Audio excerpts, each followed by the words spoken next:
Actually, a good day today. Worked a lot of situations, got a lot of things done. Hopefully just to get a prelim to have a general good introduction into the first scrimmage and let some of these new guys, figure out what to do, and we have to go out on the field and hopefully get a good evaluation of them. So good, solid work day today.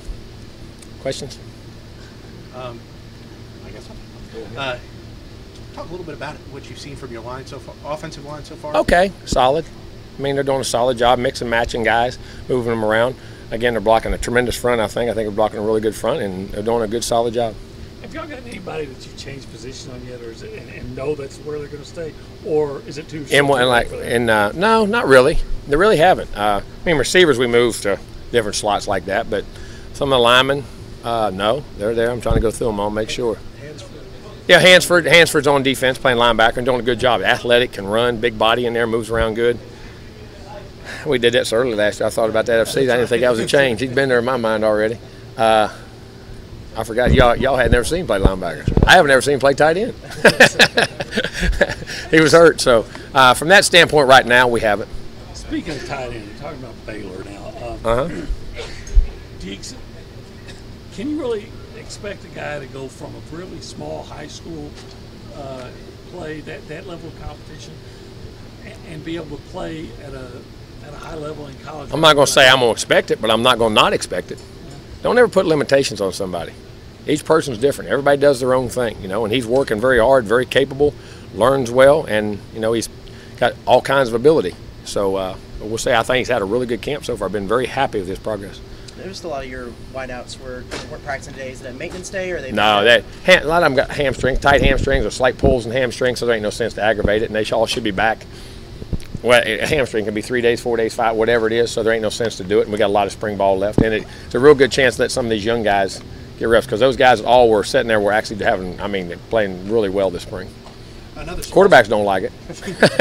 Another small school guy is Bernie Jackson. Had him for a year now. Really liked his progress. I mean, he's starting to get some reps, and with Jay Sean, he was getting 1 to 2 reps, but now he's up there taking a lot of 1 reps with that. So, and you get in there with those guys, it's a different animal. But you know what I'm saying? Running well, catching the ball well, really picking up blitzes well, and very solid play. I mean, doing a really nice job. Been pleased with his progress. Yeah, he's such a big guy that, coming out of high school, everybody's projecting he's going to play here and here and here. Why did y'all go with running back in Lexington? That's because he liked the running back. He's 230 pounds. That's what he's weighing. Yeah, and when he hand him the ball, he's natural with the ball. I mean, he's got great feet, great leverage. He catches the ball, and also big, big pass blocker. I mean, you get caught up in little backs too, but you also those big guys when they're chipping you and blocking you out of the backfield, and you're getting spread offenses. All right, when you spread the field out, all of a sudden now when you got nickel and dime people in there, and they're tackling 230-pound guys. That's a little different on those guys. That takes a wear and tear on those guys too. But he's a natural runner with the football. Would he be a bigger threat coming out of the backfield to catch the ball than Travion was? Oh, I don't know about that. Travion was a phenomenal player. Guy ran for 1,750 yards and had 28 or 30 catches or whatever it was. So I ain't gonna put all that on him. But he has a lot of capability. He's a good player. You got to talk to the women's basketball team today before they left. Yeah, it was a great honor. I mean, coaches, you hear different people who say different things, and sometimes that message resonates if you hear it from somebody else. I always say it's like your parents, or I tell my kids. I tell them 100 times, somebody else walks in and tells them, all of a sudden it works. It's not the dad, but just hear a different voice, and I always want to show my appreciation for what they're doing. I mean, the athletic program around here and the coaches, in all of our sports are tremendous. And Coach Blair, the guy's done everything in the book. He's won national championships. He's taken those teams and done a heck of a job coaching this year. It was a great honor for me, for him to ask me and be with those girls. It was tremendous. About the hamstrings and the tightness and everything, is that something that you find to be very common, or is this a little bit unusual? Just depends. Probably more so right now.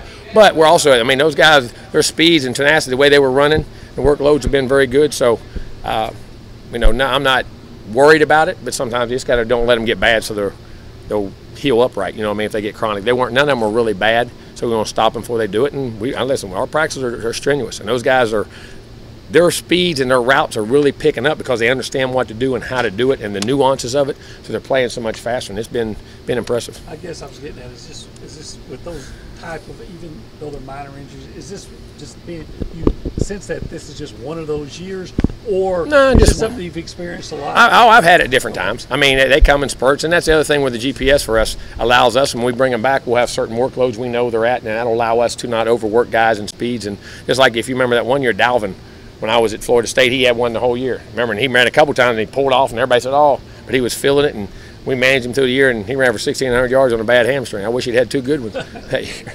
You mentioned the scrimmage earlier. What would you like to see from your team? Just the execution, the poise and execution. The results of the plays you want, but to line up right, not have the stupid penalties, get your executions, put a hat, or on defense, cover who we're supposed to cover, be in the right gap. And if the other team makes plays, it's because we do it right, not because we have busted assignments. And that's what I told our guys today. Sometimes we get too much, both sides get happy, and a lot of our success right now, because we got young guys in there on both sides, is happening because the other team makes a mistake, which is part of it too. You got to capitalize on it. But I want to see more guys, everybody doing it right, and let's see who can make a contested catch, or who can cover that guy when he really has to cover him in one-on-one, or rush the passer, or whatever it is. You know what I'm saying? And to just see the execution and the knowledge and getting the plays to the field, and then I want to see great physicality, great competition, and we got to be able to run the football and stop the run first. These early scrimmages, we got to be able to be physical up front, and we got to put that in our system and understand what we're going to do. With guys like Donovan Wilson and Tyrell Dodson and Kingsley Kiki leaving, who's really taking that vocal leadership role in defense? I mean, Matabuke does, Trey Brown does, Clemens does a good job. In secondary, Leon does a good job. Trying to think who else. Who am I missing anyway? Tyreek John, I mean, he's doing a really nice job. I mean, you hear him a lot playing, and he's like a different player, man. He's confident in doing things, and quite a few of those guys. Ondero Robinson was arrested again, has a court date coming up. Has his status with the team changed? They're into it. The school knows about it. We know about it, and they're getting it cleared up till we find out all the information, and then we'll make an adjustment what we got to do. You had just talked about Tyree. I was going to ask about the ends. You got to replace. Yeah, he's rushed. I mean, he's got some great rush guys, and getting Clemens back over there also too, who had been playing a lot like physical on one side, speed on the other. But Michael's doing a good job on those guys, and some of those younger guys are coming on. So, but those 2 guys up front are doing a good job. Is Michael on the physical side, or is he on the speed side? With he's a big end, okay. but he can rush the pass. He collapses that pocket, does a real nice job. When you look at those guys that you have at tackle and at end, do you ever think that you could be as good in the defensive front as you were last year? Well, we'll see. I mean, is it possible to be as good? No doubt. But you got to go perform and do it. I mean, those guys actually went out and they got it on film. These guys got to get it on film and get the practice habits. But there's a lot of ability and there's a lot of depth. I mean, Peavy's doing a great job in there. Trey's doing a great job inside. Matabuke's doing a great job. Diallo at times, he flashes in there. Max Wright doing a good job at the ends. I mean, that's a big guy who's doing a real nice job. There's quite a few. I'm sorry, I know I'm gonna miss somebody, but I'm not displeased. Those guys, there's an impact. You feel them, and that's why I love our offensive line. What they're going against every day is a great challenge. As Kellen's become more and more comfortable in your offense, have you been able to expand the playbook? Yeah, but you got to make sure you also expand with the guys around him. And that's where with those other wideouts, like now we had to go back a little bit because we lost some of those wideouts. But then today we picked it up, and some of those young guys, 9, 14, there were 2. I mean, Jamon's always been in there.